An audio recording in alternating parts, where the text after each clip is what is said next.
কিয়ামতের ছোট ছোট আলামত যেটা, এটা আমরা শুধু পড়ি যে এটা ছোট আলামত মনে করি। ছোট আলামত এই অর্থে না যে এটা বাস্তবে ছোট। ছোট আলামত এই অর্থে যে এখনো সতর্কতার সুযোগ আছে, এখনো তওবার সুযোগ আছে। বড় আলামত আসার পরে দুই শ্রেণী আলাদা হয়ে যাবে, ইমানদার শিবির আলাদা হয়ে যাব,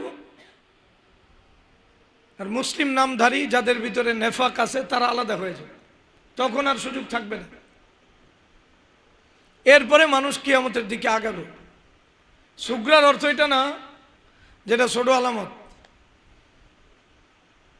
মানে এটা তুলনামূলক ভয়াবহতা কম না, ভয়াবহতা ছোটগুলো বেশি। ছোটগুলোর উপর নির্ভর করে বড়গুলো আসবে। যেমন জিনা, এটা প্রকাশ পাওয়া যাবে বুখারীর বর্ণনা অনুযায়ী, ইন্না মিন আশরাত সাআহ আইয়াজহারা জিনা। জিনাটা প্রকাশ পাওয়া যাবে। জিনা প্রকাশ পাওয়া যাবে, এটার অর্থ কি? অর্থাৎ একজন মানুষ নিজে জিনা করে এমন না, কিন্তু সে জিনা হয় এই কথা সে জানবে। এটার নাম হলো আইয়াজহারা জিনা। সে জিনা করে না, কিন্তু জিনার কথা এটা প্রকাশিত হয়ে গেছে। যে জিনা করে না সেও জানে যে আজকালকার লোকেরা জিনা করে। এতটুক জানা যে জিনা করে মানুষ, এটা অনলাইনে হোক অফলাইনে হোক। জিনার কথা এটা একটু যদি আমরা চিন্তা করি, সাহাবাদের যুগে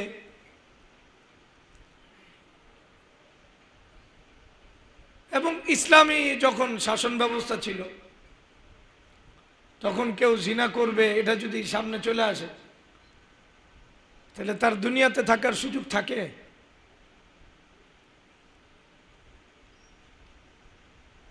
না, দুনিয়া থেকে নির্মম ভাবে তার যেতে হবে, এই ফয়সালা চলে আসে।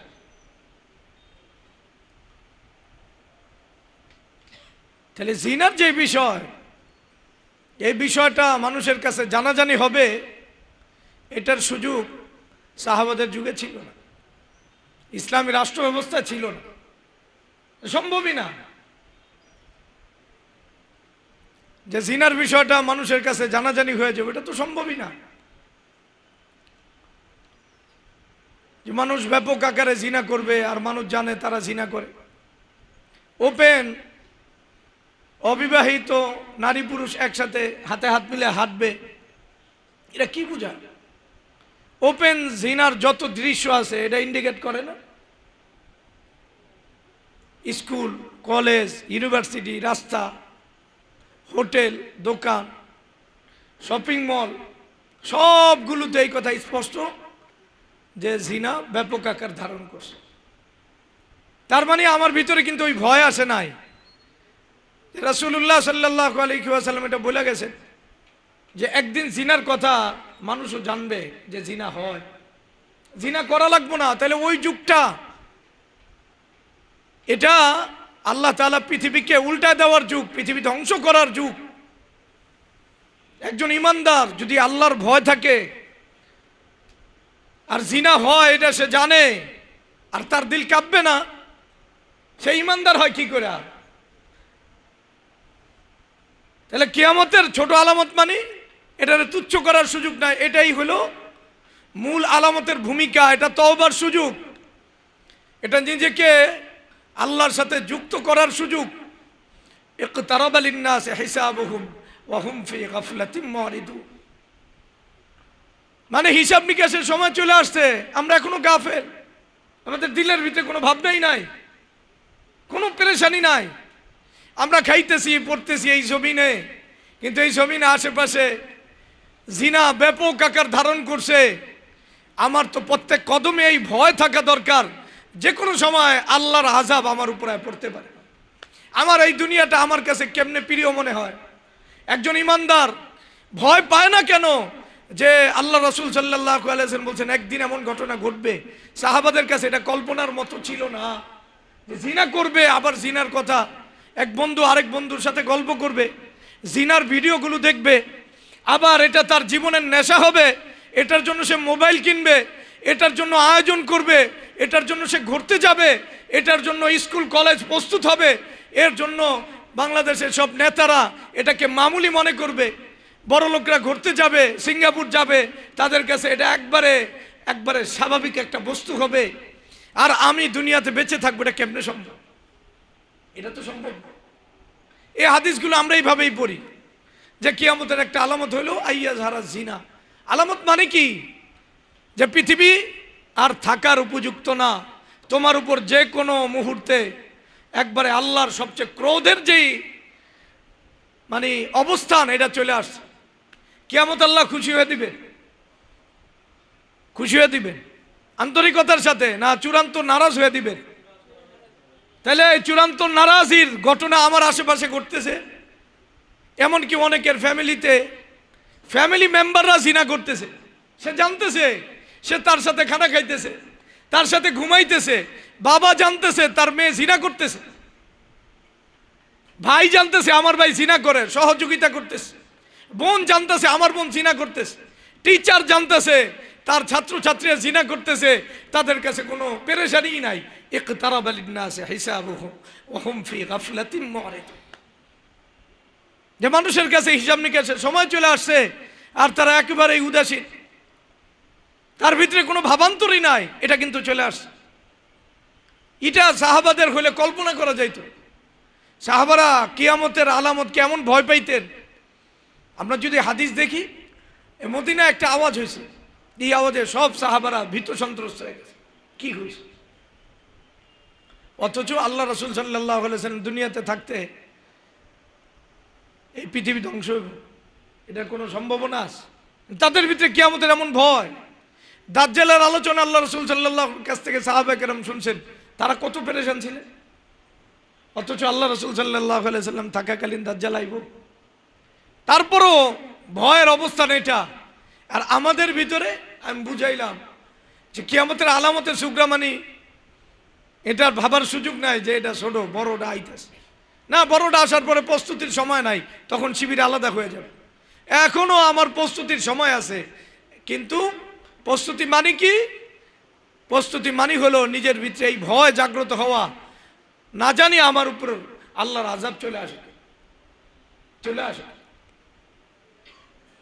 যাই হোক, ওটা বলতেছিলাম যে বর্তমানে আমরা যেই যুগে বাস করি, এটা যে কোনো সময় কিয়ামত আসতে পারে, ওই যুগ। কিন্তু আমাদের ভিতরে কোনো ভাবান্তর নাই, কোনো পেরেশানি নাই। হাদিসগুলো পড়ি যে হাদিসগুলো আসলে বিশ্বাসই করি না, বিশ্বাসই করি না যে আমার কৃতকর্মের কারণে, আমাদের কৃতকর্মের কারণে আল্লাহ এমন নারাজ হবেন, আল্লাহ চাঁদকে তার আপন জায়গায় রাখবেন না। তোমার সেবার জন্য চাঁদ দিছিলাম, এই চাঁদ আর আমি আপন জায়গায় রাখবো না। তোমাকে সেবার জন্য সূর্য দিছি, সূর্যকে রাখবো না, পাহাড়কে রাখবো না, জমিনকে রাখবো না, পানিকে রাখবো না, মাটিকে রাখবো না, প্রাণীকে রাখবো না, কোনো কিছু আমি রাখবো না। যা তোমার জন্য আমি বানাইছিলাম, তুমি এটা ভোগ করার উপযুক্ত না। এত দয়ালু যিনি, উনি কি পরিমাণ নারাজ হইবেন, আর ওই নারাজই আমার আশেপাশে আছে। আর আমার এখনো স্বপ্ন, আমি একটা বিল্ডিং করুম, আমি একটা বাড়ি করুম, আমি একটা এটা করুম। ইন্না লিল্লাহি ওয়া ইন্না ইলাইহি। এই জাতি কিয়ামতকে বিশ্বাস করে, এটা কেমনে বুঝি আমরা? তো বিশ্বাস করি না, হাদিসই বোঝে না, জানেই না হাদিস কাকে বলে। এই যুগে বাইচা থাকার চেয়ে ঈমান নিয়ে আল্লাহর কাছে যাওয়াই তো ভালো। আলামতে সুগরা মানে কুবরা আসার পরে আমাদের আর তওবার সুযোগ নাই, দুই দল আলাদা হয়ে যাবে, দুই দল আলাদা হয়ে যাব। আমার এত বড় হিম্মত কেন আসলো যে না আমি ঈমানদার? এই হিম্মত তো কোনো সাহাবার ছিল না। এই হিম্মত হঠাৎ করে আমার ভিতরে আসার কারণ হলো আমরা লা ইয়াশউরুনের ভিতরে গেছি।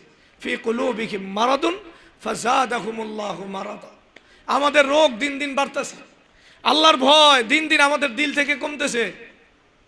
দুনিয়ার আশা আকাঙ্ক্ষা আমাদের দিলের ভিতরে অনেক বেশি স্বপ্ন জাগাইতেছে।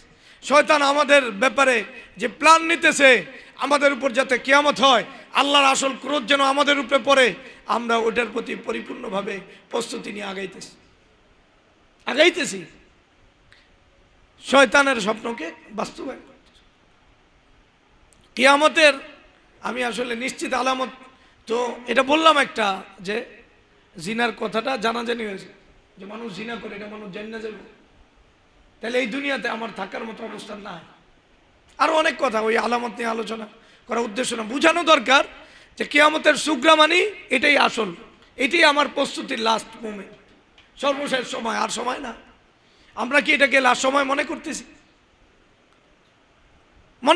না।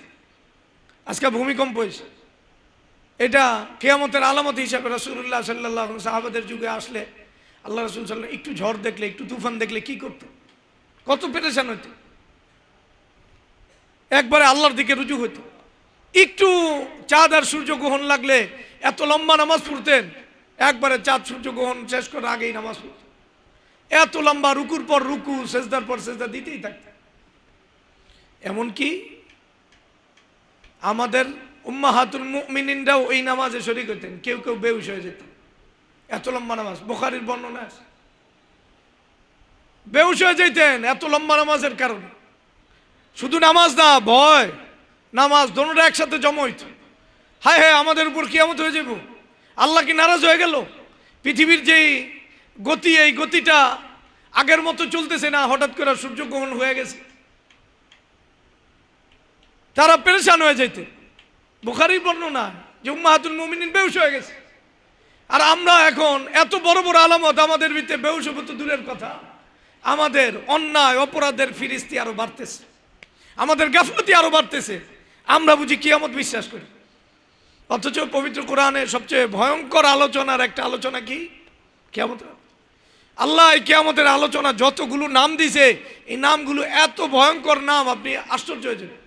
আল কারিআতু মাল কারিআহ ওয়া মা আদরাকা মাল কারিআহ, কত কঠিন নাম।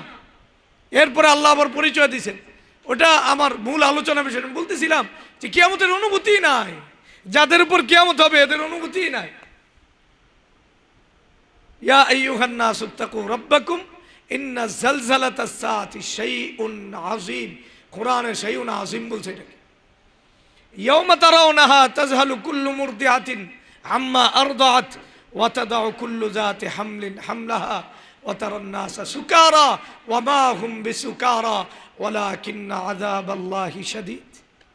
কত কঠিন কথা। আল্লাহ দুনিয়াতে থাকতেই বলছেন ওয়ালাকিন্না আযাবাল্লাহি শাদীদ। দুনিয়া থেকে ওর সাজা শুরু হয়ে গেছে, দুনিয়া থাকতেই আল্লাহর মারাত্মক সাজা শুরু হয়ে গেছে। তাহলে কিয়ামত মানে এটা ছোট সাজা না মারাত্মক সাজা? তার মানে আল্লাহ এই জাতিকে সুযোগ দিয়েছেন, এর অর্থ এটা না এই জাতি এই সুযোগ যদি অপব্যবহার করে তাহলে মাফ করে দিবেন।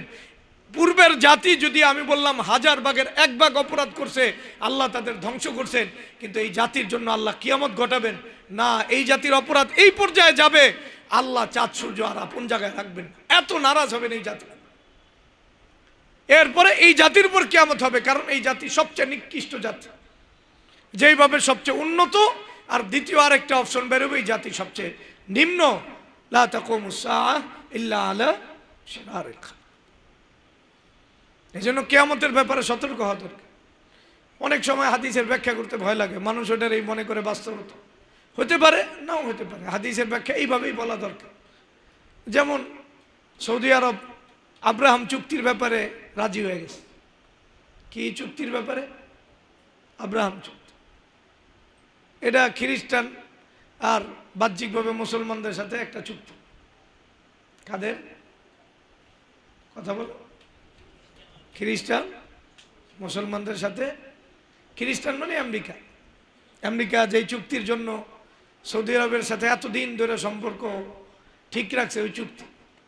আব্রাহাম চুক্তি মানি এটা যে ইহুদিদের সম্পূর্ণ নিরাপত্তা, ইহুদিদের বিরুদ্ধে আর একটা টু শব্দ কেউ করতে পারবে না। এটার জন্য যত ব্যবস্থা নেওয়া দরকার সব নিবে। ইহুদিদের সর্বোচ্চ খায়ের খা হবে, ইহুদিদেরকে রক্ষার জন্য মানে সর্বোচ্চ লেভেলের যে চুক্তি, যত ধরনের নিরাপত্তা থাকতে পারে সব নিরাপত্তা ইহুদিদেরকে দেওয়া হবে। যেমন আরব আমিরাতের সাথে চুক্তি হয়েছে, এখন আরব আমিরাত হলো ইহুদিদের সবচেয়ে বড় রক্ষক, এবং ইহুদিরা যেইভাবে পৃথিবী শোষণ করে ওরাও পৃথিবীকে ওইভাবে শোষণ করে, ওইভাবে শোষণ করে। ইহুদিদের একবারে মানে প্রকাশ ক্ষেত্র হলো আরব আমিরাত। প্রকাশ ক্ষেত্র বুঝেন? পৃথিবীকে অন্যায়, অত্যাচার, অশ্লীলতার ভিতরে পৃথিবীকে ডুবায় রাখতে চায় ইহুদিরা। এটা ইসরায়েলে অতটা সম্ভব না যতটা দুবাইতে, আরব আমিরাতে সম্ভব। পৃথিবীর সবচেয়ে নিকৃষ্টতম কাজ ওরা করে, ওদের দ্বারা করানো হয় যে কোনো সেক্টরে।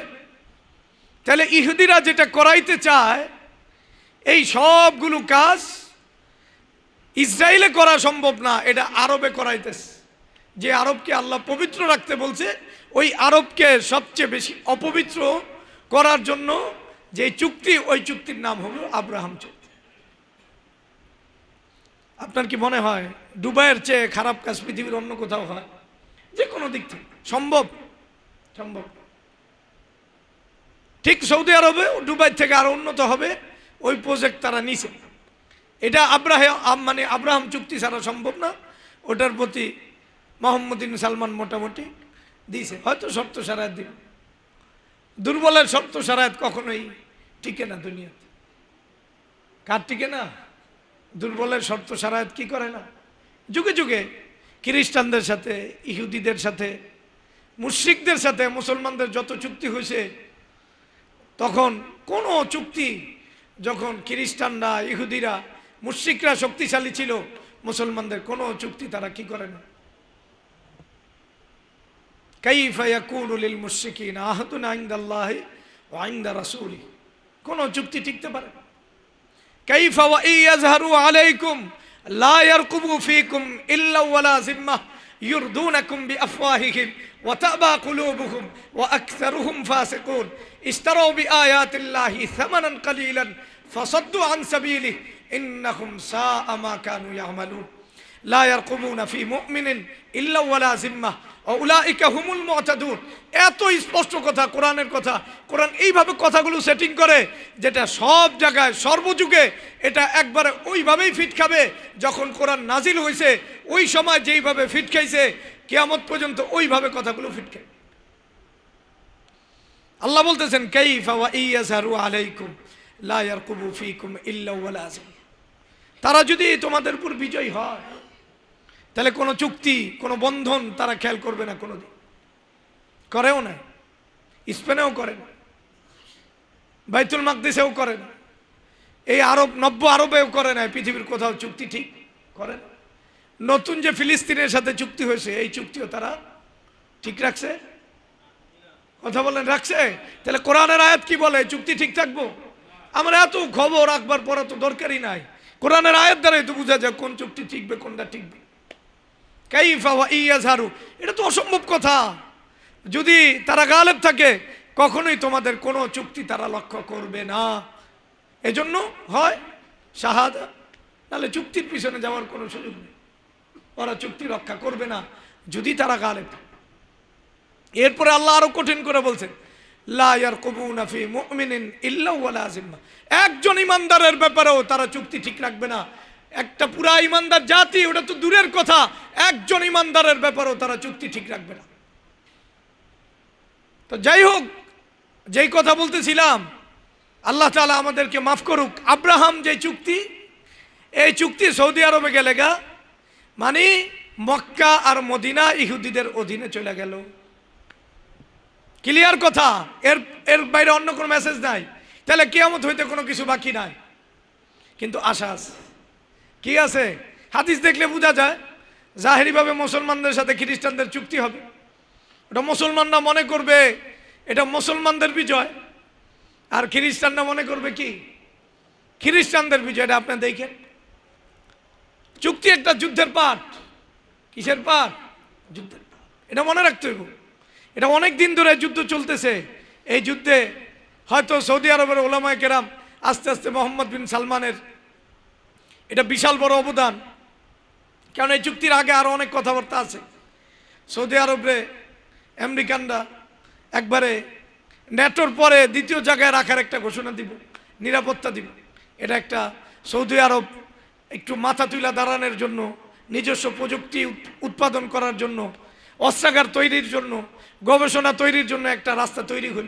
এই রাস্তা ছাড়া তো উপায় নাই। দেখেন আমরা এটা করি না, বর্তমান পৃথিবীতে বাঁচার কল্পনা করি না। আগে কি করি, কিয়ামত আমার উপরে জানি না হয়, আগে আগে ইমান নিয়ে আল্লাহর কাছে যাইতেছে। স্বপ্নই না, এটা বারবার বলতে চেষ্টা করি, দিলের ভিতরে যেন ধোকাই না আসে। কারণ চতুর্দিকে জিনার কথা শুনতেছি, আর আমি এখানে বেঁচে আছি, আমার উপরে তো কিয়ামত আসবে। ওয়াত্তাকু ফিতনাতাল্লা তুসিবান্নাল্লাযীনা যালামু মিনকুম খাসসা। ওই ফিতনারে ভয় করো যেই ফিতনা শুধুমাত্র বিশেষ লোকদের আসবে না, সবার উপর আসবে। তাহলে কিয়ামত এটা কি একজনের উপরে আসবে না সবার উপরে আসবে? সবার উপরে আসবে। তো যাই হোক, যেই কথা বলতেছিলাম, এটা আমার ধারণা অনুযায়ী কিতাবুল ফিতানের একবারে হাদিস দেখলে যে মুসলমান আর খ্রিস্টানদের মাঝে একটা কি হবে, চুক্তি হবে। এটার সর্বশেষ চুক্তির ধাপটায় আমরা চলে আসছি, সেটা হলো আব্রাহাম চুক্তি। আমার কথা মিথ্যা হতে পারে, ভুল হতে পারে, এটা বিশ্বাস নিয়ে আমি বলতেছি। ভুল না সহি এটা আসলে ওই সময় বোঝা যাবে যখন আসলে বাস্তব যে ঘটনা ঘটবে। আর বাস্তব ঘটনা ঘটার সময়ও সবাই বুঝবে যে ঈসা ইবনে মারইয়াম চলে আসছে, দাজ্জাল চলে আসে। বিষয়টা এমন না, বিষয়টা কি না এমন না, এমন হওয়ার সম্ভাবনা নাই। বুঝবে না, ইমানদার ছাড়া কেউ বুঝবে না এই ঘটনাগুলো। ইমানদারি দাজ্জালরে চিনতে পারবো, ইমানদারি মাহদিরে ঈসা ইবনে মারইয়ামরে চিনবে, এর বাইরে কেউ চিনবে না। ওই শিবিরে ইমানদার ছাড়া কেউ যোগই দিবে না, তো অন্যরা চিনবে করতে। আপনার মিডিয়া আপনারা চিনাই দিব, চ্যাটজিপিটি আপনি বলবেন, আচ্ছা এই যে একজন ঈসা ইবনে মারইয়াম দাবি করছে, তুমি কি এই ব্যাপারে একমত? বলবে না না, ইসলামের সৌদি আরবের মানে ওই স্কলার বলছে না, তার ভিতরে এই সমস্ত আলামত পাওয়া যায় না, সেই ঈসা ইবনে মারইয়াম না, তার বিরুদ্ধে যুদ্ধ করা ফরজ। কিন্তু এই ব্যাপারে মিশরও একমত পোষণ করছে, তুরস্কের ওলামায়ে কেরাম বলছে আমরাও তোমাদের সাথে একমত, বাংলাদেশ থেকেও ফতোয়া দিছে না না, একবারে কাছের ওলামায়ে কেরাম যেহেতু বলতেছে সেই ঈসা ইবনে মারইয়াম না, এই ব্যাপারে আপনারা মানে ধোকায় পড়েন না। আসলে ঈসা ইবনে মারইয়ামের যে আলামত, এটা তো আমরা এখনো দেখি নাই। এত বড় একটা ঘটনা, ঈসা ইবনে মারইয়াম যদি আসমান থেকে আসে, এটার কোনো ভিডিও আসবে না, এটা কেমনে সম্ভব? এখনো পর্যন্ত ভিডিও যেহেতু আসে নাই, আপনারা একটু অপেক্ষা করেন, ভিডিও আসার পরে এরপরে, যেহেতু ভিডিও হলো কোরআন সুন্নাহ ইজমা কিয়াসের উপরে, ভিডিও না আসলে এটা তো বিশ্বাস করার কোনো সুযোগ নেই। এজন্য আপনারা ভিডিওর অপেক্ষা থাকেন, আমরাও ভিডিওতে বয়ে থাকুন। ইউটিউবে যখন বলবে হ্যাঁ ঈসা ইবনে মারইয়াম আইছে, তখন আমরা সবাই ঈসা ইবনে মারইয়ামের সাথে যোগ দিব। আর অথচ ঈসা ইবনে মারইয়ামকে অস্বীকার করে দাজ্জালের দলে অন্তর্ভুক্ত হইয়া জাহান্নামের কাতারে নাম লেখা যাইতেছি, বাস আর মনে করতেছি মানে আমরা জান্নাত। ওমান ইয়াশু আন যিকরির রহমান নুকাইয়িদ লাহু শাইতানান ফাহুয়া লাহু কারিন ওয়া ইন্নাকুম লা ইয়াসুদ্দুনাকুম আনিস সাবিলি ওয়া ইয়াহসাবুনা আন্নাকুম মুহতাদুন। ওদের ধারণা ওরা হেদায়েতের উপরে আছে, এই ধারণা নিয়ে আসে। এমন হইব, আল্লাহ আমাদেরকে মাফ করুক, ওই দিন যেন আমাদের সামনে না আসে যে আমরা ঈসার বিরুদ্ধে দাঁড়াইছি, মাহদির বিরুদ্ধে দাঁড়াইছি। বিশ্বাস করেন, আমি যদি কসম করে হানেছে না, এখন যদি ঈসা আর মাহদির সত্যি আত্মপ্রকাশ করে এবং জিহাদের ময়দানেই তো আত্মপ্রকাশ ঘটবে, আমরা যে অবস্থানে আছি এই অবস্থান থেকে সবাই মিলে তার বিরুদ্ধে ফতোয়া দিব যে হ্যাঁ ঈসা ইবনে মারইয়াম নামে যারা আসছে এরা ফিতনাবাজ। আসলে ঈসা ইবনে মারইয়াম এখনো আসে নাই, আপনারা সতর্ক থাকেন, এরা অবশ্যই আপনাদেরকে গুমরা করার জন্য আসছে। যদিও বাহ্যিকভাবে অনেক আলামত মিলতেছে, আলামত তো মিলতেই পারে, আলামত আর বাস্তবতা কি এক জিনিস? না না না, সতর্ক থাকতে হবে। জাতি এই মুহূর্তে ঈমান হারা হলে চলবে না, না না চলবে না। খবরদার, এই সমস্ত অতি জজবাতি লোকদের কথা আপনারা বিশ্বাস করবেন, এই কথা বলবেন, 100% বলবেন, এটা স্বাভাবিক। এখন আমরা এটাই বলতে অভ্যস্ত, তাই আমরা হঠাৎ করে পরিবর্তন হইয়া ভিন্নটা বলবো, এটা কেমনে সম্ভব? আমরা জিহাদ আর মুজাহিদদের ব্যাপারে যেই ধারণায় অভ্যস্ত এটাই তো বলবো। আর ঈসা ইবনে মারইয়াম আলাইহিস সালাম আসলে এটা তো দুই শিবির আলাদা হয়ে যাবে। দুই শিবির আলাদা হওয়া মানে হলো এক শিবির ইমানদার আর এক শিবির কাফেরদের শক্তি। তখন তো তারা স্পষ্ট বলে দিব এটা কুফরি জামাত, এটা নেফাকের জামাত।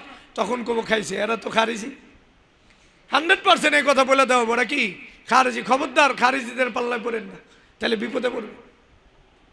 কারণ এটার চর্চা শুরু হয়েছে, যখন চর্চা শুরু হয়েছে তখন এই ধাপ ওখানেও যাইব। মুজাহিদদেরকে যেভাবে খারিজি ট্যাগ দেওয়া হয়, তখন ট্যাগটা হালকা দেওয়া হইব না আরো বড় দেওয়া হবে? ভাই আমার কথা আপনার বুঝে ধরুক চাই না ধরুক, বাস্তবতা এমন।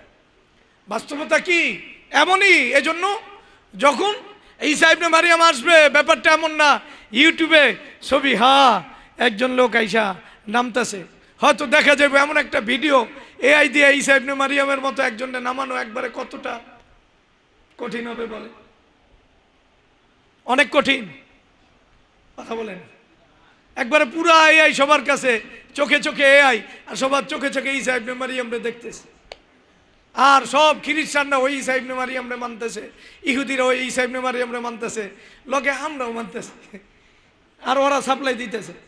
কি সুন্দর ইমানদারদের জন্য সহজ জান্নাতের রাস্তা তৈরি হয়েছে, যেটা আসলে জান্নাত না জাহান্নাম? আল্লাহ আমাদেরকে হেফাজত। দাজ্জালের জান্নাত কি আসলে জান্নাত না জাহান্নাম? ওইটাই শুরু হইল। আল্লাহ আমাদেরকে মাফ করুন। তাহলে আব্রাহাম যে চুক্তি, এই চুক্তি মানে হলো যে আসলে সত্যিকার ইহুদি রক্ষার চুক্তি। ইহুদিদের ব্যাপারে যত একবারে আরবের যে আওয়াজ উঠতো, এটা বন্ধ করার চুক্তি। আর যখন ঈসা ইবনে মারিয়াম আসবে, তখন ঠিক এই আরবের প্রত্যেকটা শক্তি, তাদের কাছেই তো ক্ষমতা, তাদের কাছেই তো স্কলাররা, সবাই রে নিয়া তারা পুরা শক্তি নিয়ে এখনই মাঠে নামছে, তখন পূর্ণ শক্তি নিয়ে মাঠে নামবে। এরা আসল খারিজি, এরাই আসল সমস্যা। মুজাহিদদের তখন তো আর এক দলই তো থাকবো, হাজার হাজার দল তো থাকবো না। ওদেরকে একবারে এক নম্বরে আসামি বানায়া ফতুয়া সাদের হবে। একবারে বড় বড় ওয়েবসাইট থেকে ফতুয়া আসবে, আমাদের বিভিন্ন শায়েখ মাশায়েখ এটা নিয়ে আলোচনা করবে, বলবে না আমাদের আকীদা দুরুস্ত করা দরকার, আইন আল্লাহ, আল্লাহ কোথায়, এই মাসলা আলোচনা করে আমরা আল্লাহর কাছে যাওয়ার রাস্তা তৈরি করতে হইব। আমরা এই পৃথিবীতে কি ঘটে এই মাসলা নিয়ে আলোচনা দরকার। এটা সাহাবায়ে কেরাম না বুঝা পৃথিবী নিয়ে আলোচনা করছে, আমরা আইন আল্লাহ নিয়ে আলোচনা করুন। চলো এই আলোচনা করে ইমান কুফর একটা মাসলা তৈরি করব। যে যদি আকীদাই ঠিক না হয়, আকীদার ভিত্তি যদি বেদাত থাকে, আইন আল্লাহ যদি স্পষ্ট না হয়, তাহলে আমরা যাব কোথায়? আমাদের যাওয়ার রাস্তা তো নাই। চলো এটা নিয়ে আলোচনা করি। ঈসা ইবনে মারিয়াম ওরা তো মানে খারেজি, ওরা কি খারেজি? ওই হলো ইমামুল খাওয়ারিজ। কি কথা বলে? আর কোনটা? আমাদের আকীদা ঠিক আছে আমাদের, কারণ ইউটিউবে আমাদের বয়ান সবার কাছে চলে যাইতেছে, ইউটিউব আমাদের পক্ষে, আমাদের তো কোনো সমস্যা নেই, মাশাআল্লাহ আমাদের বক্তব্য আছে। এটা হবে ঘটনা, আপনি মানেন চাই না। সাহাবায়ে কেরাম এই আলোচনা কয়দিন করছে? কয়দিন আমাকে বলেন। ওমর ইবনুল খাত্তাব কয়দিন করছে? আলী ইবনে আবি তালেব কয়দিন করছে? তাদের আলোচনা ছিল তো দিন, আল্লাহর দিন প্রতিষ্ঠিত আছে কি। রাসূলুল্লাহ যে দিনকে রাইখা গেছেন, ওই দিনের যে অবয়ব বিধিবিধান, এটা কি আসলে ব্যক্তি, পরিবার, সমাজ পর্যায়ে আছে না নাই, ওটা নিয়ে আলোচনা এখন না। আলোচনা এমন একটা বিষয় যেই নিয়ে সাহাবায়ে কেরামের কোনো মজমার ভিত্তি আমরা আলোচনা পাই না আলোচনা। আপনি এটাই আলোচনা জীবনের প্রাণবিন্দু বানা দিলেন, এই আলোচনার সমাধান নাই তো। যেটা সমাধান নাই ওটা নিয়ে আলোচনা করবেন, যেটা আপনার জীবন দিয়া, যৌবন দিয়া সমাধান দরকার ছিল, ওটার সমাধান করলেন না, তাহলে আখের আপনি আসলে ধোকার ভিতরেই তো রয়েছেন। আমরা এইসব বিষয় কাউরে আলোচনা করতে না করি, এটা পক্ষ বিপক্ষ নাই, আইন আল্লাহ আছে, সমস্যা কি? আপনি কি টেনশন? এটা আলোচনার বস্তু যেইভাবে ছিল না, ওটা যেইভাবে ছিল ওইভাবে রাখিয়ে দেন। আলোচনার বস্তু ছিল মুসলমানের গায়ে কে আঘাত দিছে, একবারে না আমাদের মুসলিম উম্মার নারীদের গায়ে কে আঘাত দিছে, মুসলমানদের ইসলামের কোন বিধানের উপর কে আঘাত দিছে, অত আনু ফি দীনিকুম, ইসলাম নিয়ে কে সুলকানি কার, রাসূলটা নিয়ে কে আঘাত দিছে, এগুলো নিয়ে আলোচনা শুনবেন না। আলোচনা শুনবেন আইন আল্লাহ নিয়ে। কোরআন কি আলোচনা করলো, তুমি কি আলোচনা করো বাপ? কোরআনের আলোচনা একটাও তোমার মাথার ভিতরে আসলো না, এটির ব্যাখ্যা করো, বয়ে বয়ে তাবিল করো, আউল ফাউল লোক কাহেক। এরা আলোচনা করবো আসলে বাস্তব আল্লাহর দিনকে কিভাবে প্রতিষ্ঠিত করবো, আলোচনা নাই। আলোচনা এমন জিনিস নিয়ে যেটা কোরআন আলোচনা করে নাই, খোলাফায়ে রাশিদিন আলোচনা করে নাই, যেটা নিয়ে বিশদ ব্যাখ্যা কোনো হাদিসেই নাই, ওটা আলোচনার বিষয়বস্তু। ওটা কেউ আপন অবস্থায় রাইখে দেন, ওটা আলোচনা করে আপনি জান্নাতে যাবেন। আপনাকে কি বলছে? জান্নাত তো একামতে দ্বীনের মাধ্যমে যাইতে হবে, জান্নাত তো রক্ত দিয়া যাইতে হবে, জান্নাত তো নিজের সহি এলেমের মাধ্যমে, সহি এলেম অনুযায়ী আমলের মাধ্যমে যাইতে হবে। জান্নাত আপনাকে কে বলছে? আমলি ময়দান থেকে নিজেকে আলাদা করে দিন প্রতিষ্ঠার কথাকে ভুলা যায় আপনি মুসলিম উম্মার মাঝে বিভেদ তৈরি করে জান্নাতে যাবেন না। ইন্না লিল্লাহি ওয়া ইন্না ইলাইহি, আল্লাহ আমাদেরকে মাফ করুন। তো যাই হোক, আসল ব্যাপারটা কি, হাদিসের শেষ অংশটা বলতেছি। হাদিসের শেষ অংশ থেকে যেটা বোঝা যায়, সেটা বোঝা যায় হলো তখনই মুসলমানদের কিছু দল বুঝা ফেলাইব না রে, এটা তো ঝামেলা, এটা ফিতানে সব কিতাবে আছে। ওরা তো আসলে মাকসাদ ভিন্ন। এই যে সাধারণ মুসলমান ধোকা খাইব আরো বাজমের ফতুয়া দিয়া, তখন তারা বুঝবে না এটা তো ওরা মিথ্যা কথা বলতেছে, তখন ওরা পুরা শক্তি দিয়া ওরা ঝাঁপায় পড়বো। আসলে এটা হাদিস এতটুকু আছে।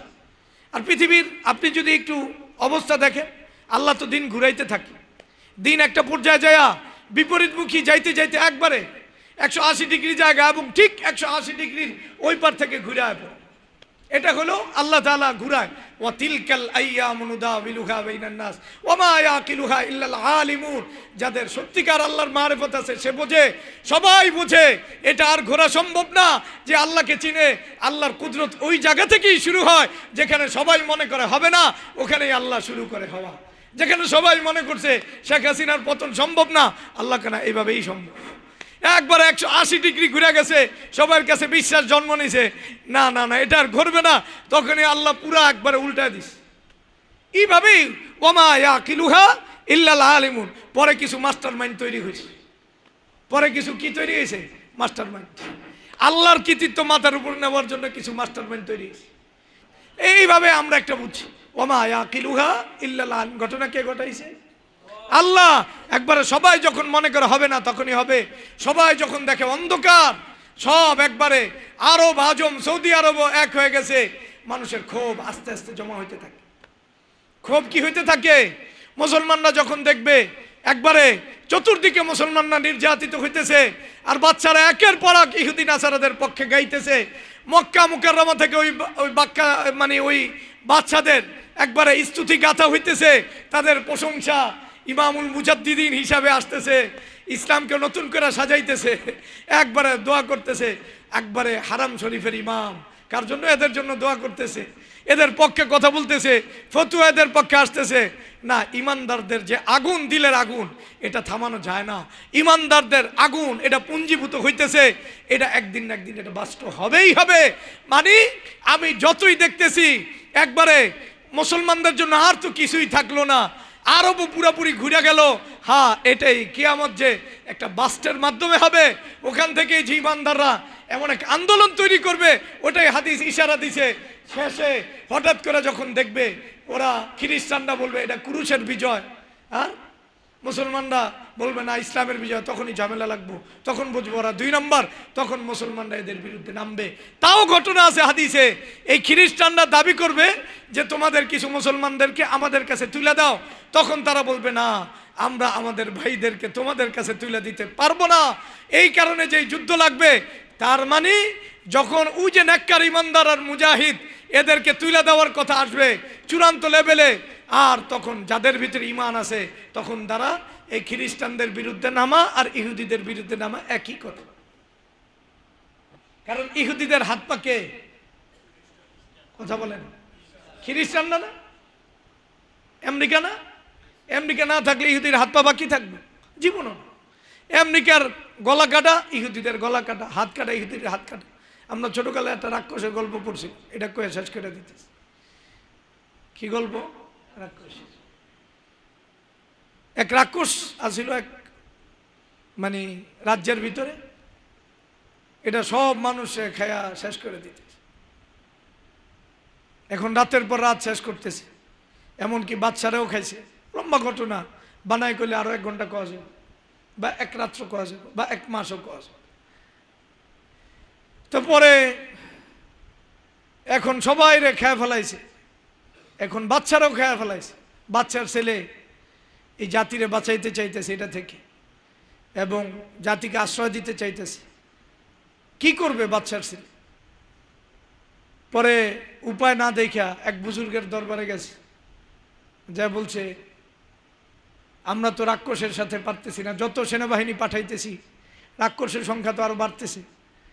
মানে রাক্ষস একটারে কোপ দিলে যত রক্তের ফোঁটা বাইরে হয় তত আরো রাক্ষসের জন্ম হয়। প্রত্যেক ফোঁটায় রাক্ষস, আগে ছিল একটা, এখন হাজার হাজার লক্ষ লক্ষ রাক্ষস ছড়ায় গেছে। এখন কি করা যায়? পরে ওই বুজুর্গ বলতেছে আচ্ছা এই রাক্ষসের জীবন কোথায় আছে এটা আমি জানি। এটা আবার কোথায় আছে?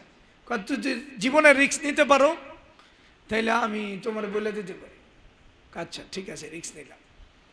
কুচে দিঘি, ওই দিঘির ভিতরে নামতে নাইমা ডুব দিতে, তুমি মরেও যেত না গভীর পানির ভিতরে।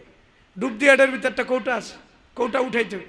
ওটার ভিতরে একটা ভ্রমর আছে, ওই ভ্রমরটা ওটা হলো রাক্ষসের প্রাণ।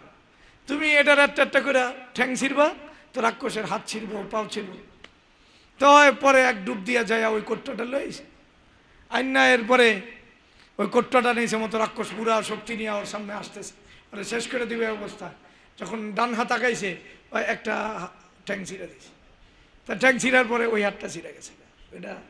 এরপর আবার বাম হাত দিয়ে আগাইছে, তখন এটা কি করছে, বাম হাত ছিঁড়ে দিছে। এরপরে পাও দিয়ে আগাইতেছে, এরপরে ডান পাও দিয়ে ওরে ধরবো, এই সময় ডান পাও ছিঁড়ে দিছে। এরপরে বাম পাও আগাইতেছে, বাম পাও ছিটছে, এখন ওরা খাইয়ে হেলাইব। এই সময় ওর মাথাটা ছিঁড়ে হেলাইছে, দপায় দপায় মরে গেছে। এটা হলো ইহুদি আর আমেরিকার সম্পর্ক। যদি আমেরিকার হাত কাটতে যায়, ইহুদিদের হাত কাটবে। আমেরিকার পা কাটলে ইহুদিদের পা কাটবে। আমেরিকার মাথা কাটলে ইহুদিদের কি কাটবে, মাথা কাটবে। এটা ভালো করে বুঝেন, আমেরিকার ইচ্ছাই এটা। এবং আমেরিকাকে আমেরিকা চালায় না, ইহুদিরা চালায়। ইহুদিরা চালায়, ইহুদিরা চালায় আসছে, আমেরিকারে ইহুদিরাই চায়। তার মানে হলো ওই যে রাক্ষস যেটা আছে, ওটা আমাদের সামনে যেটা দেখা যায় রাক্ষস না, ওটার আরেকটা শক্তি আছে। ওটারে ওই শক্তিটা ভেঙে দিলে ইহুদিরা শেষ হয়ে যায়। ঠিক এরপরে যখন ঘটনা ঘটবে, একবারে ইউরোপ আমেরিকা মিলা ইহুদিদের পক্ষে দাঁড়াবে, তখন দাঁড়ানোর পরে যখন মুসলমানরা সত্যিকার অর্থে বুঝবে, তখন ঠিকই সত্যিকার অর্থে তারা নেককারদের পক্ষে দাঁড়াবে। তখন আরবের রাষ্ট্ররা থাকবে না, ইনশাআল্লাহ ওদের ধ্বংস হবে। তার মানে হলো মানুষ তার ধ্বংসকে ত্বরান্বিত করে। জুলুমের মাত্রা যত বাড়ে, জালেমের ধ্বংসের দিন তত ঘনায় আসে, তত কি আসে, ঘনায় আসে। আল্লাহ তাআলা আমাদের ঈমান আর আমলের হেফাজত করুক। আল্লাহ তাআলা আমাদের মাফ করুক, কিয়ামতের গভীর উপলব্ধি দান করুক। আল্লাহ আমাদেরকে দ্বীনের সহি বুঝ দান করুক, দ্বীন আর ঈমান নিয়ে চলার তৌফিক দান।